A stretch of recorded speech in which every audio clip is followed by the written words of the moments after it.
So now that they have sprayed the whole house and the litter is ready for birds to come in, we don't have it heated yet, but before we heat, we have to drop the equipment. And when I say drop the equipment is all up at the ceiling.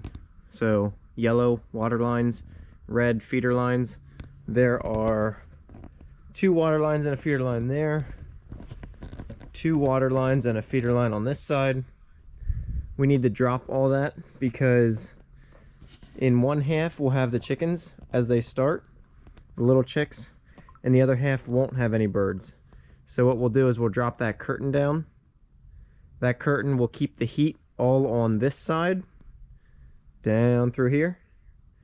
We call that the east end. So our houses run east and west. The east end is our brood end.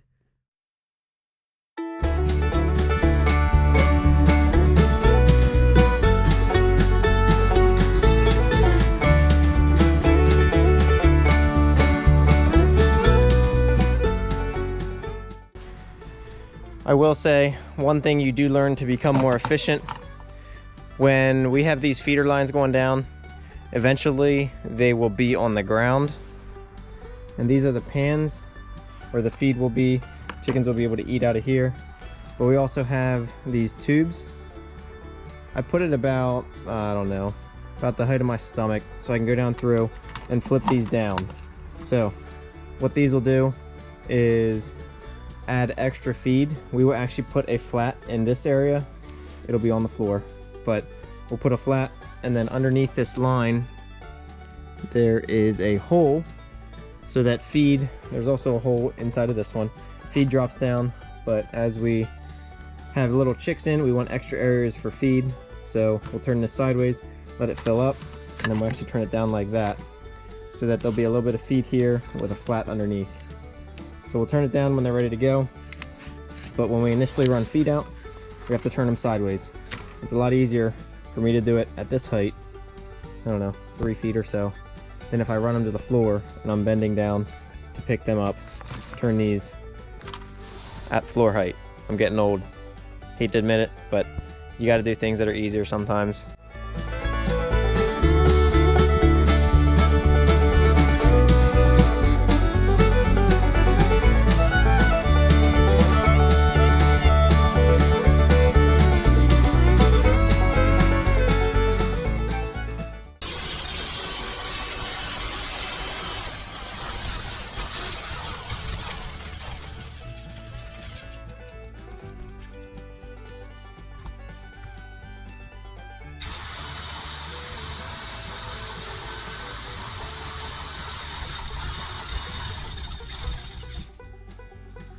Now we're on the floor, and once we are on the floor, it is time to put the barriers in and drop the curtain.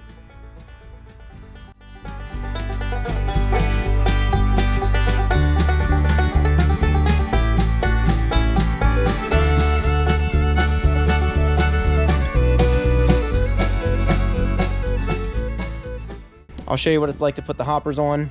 It's something we got to do every time because we take them out.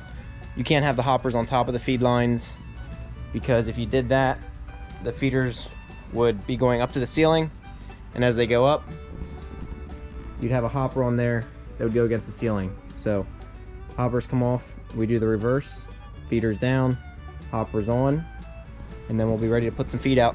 Get ready for these chicks to come.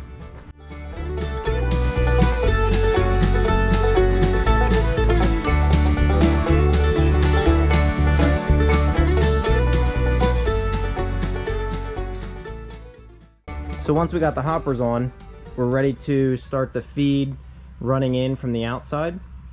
And to fill these hoppers up, then it's ready to run on the auger that goes out for the feeders. But before we do that, we have to put our flats out. The flats are these big red trays. We only use them when the birds are young. So when the chicks are little, you want to have as much access to feed as possible. You want to all the time, but when a chicken is small, they have to have access that's as direct as possible. So we're trying to give that chicken, that baby chick, as much access to feed and water as we can. So we'll have the waters really low. We will actually go through and click the waters. So if you look at this water nipple here, it's a cylinder that when you press up, water comes out. So what we'll do in the morning, right before the birds come, is we'll go through and we'll click each and every one with a piece of metal.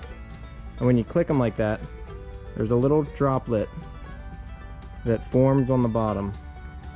And we want the chickens to be able to run into that, to see that droplet, and know that that's where their water is coming from, their fresh water. We don't want them to be rooting anywhere else, not in the litter. We want them to find the feed and water. So I gotta put the flats out. We'll do that and go from there.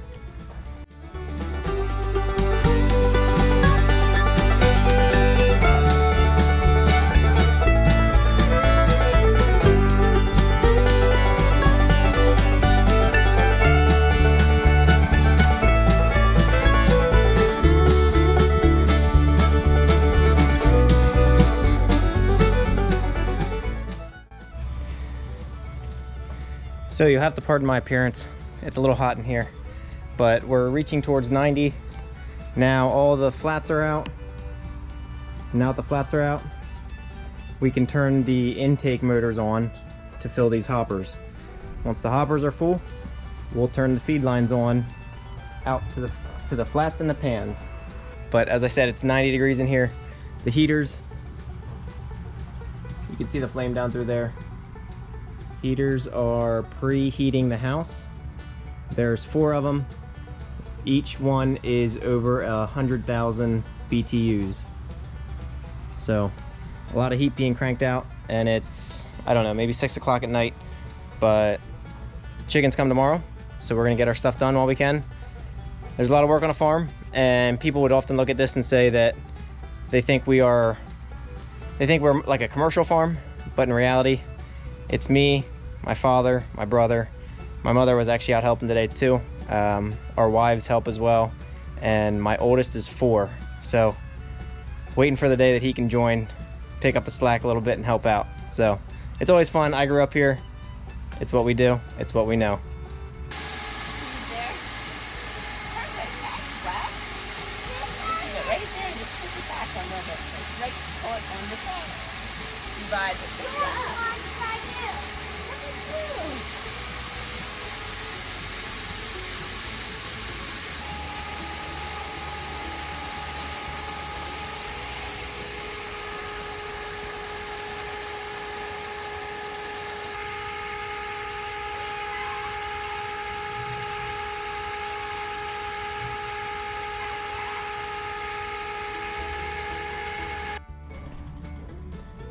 All right, so we finally made it. Today's the day that chickens actually come. The chicks are showing up in about 2 hours. So I'll just show you what the final setup looks like before the birds arrive here. All of our flats have feed now. There's feed in every flat. The water lines are down about 4 inches above the ground. 4 inches above the ground, they've been clicked. So there is a droplet of water at the end of these nipples. So the end of these water lines here, if you look at like what we got here, when you hit it, water comes out.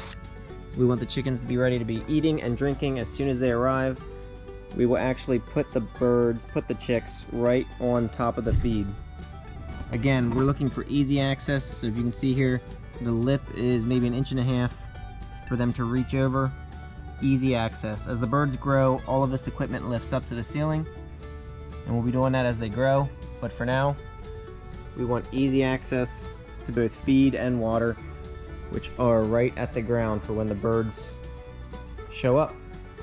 So we've got about 2 hours till they show up. This east end, so the brood end, is already, it's hot. It's about 92 in here right now. So 92 degrees is what we want for a baby chick, because the chick cannot regulate its own body temperature.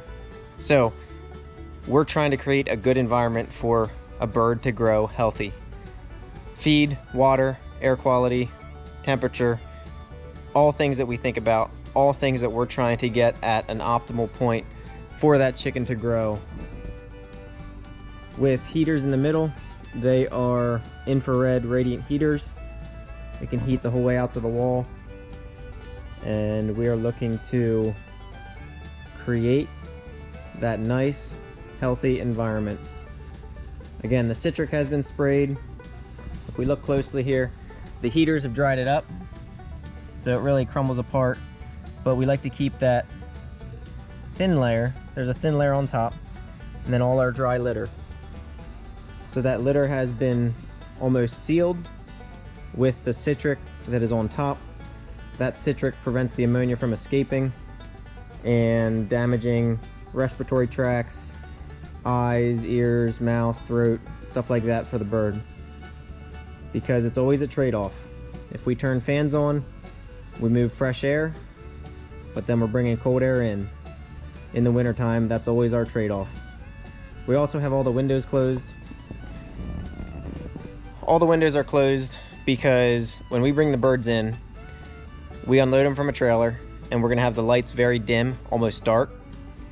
With the lights that are dark, that allows us to let the birds stay where they're at on the feed till we get the whole trailer unloaded, and then we'll turn all the lights up and we'll open all the windows, everything that we need to do to make it so the birds can be active, see what's going on, find the feed, find the water. Instead of making it difficult for them, we're trying to make it as easy as possible. Similar to us humans, we like it easy access to food, water, housing. We like good temperature. We want to make them comfortable in the same way that us humans like to be comfortable, which is what we're setting up. All the work we did leads up to today. All the work we did getting ready leads up to today as the chicks show up, and we look to get them started as best we can.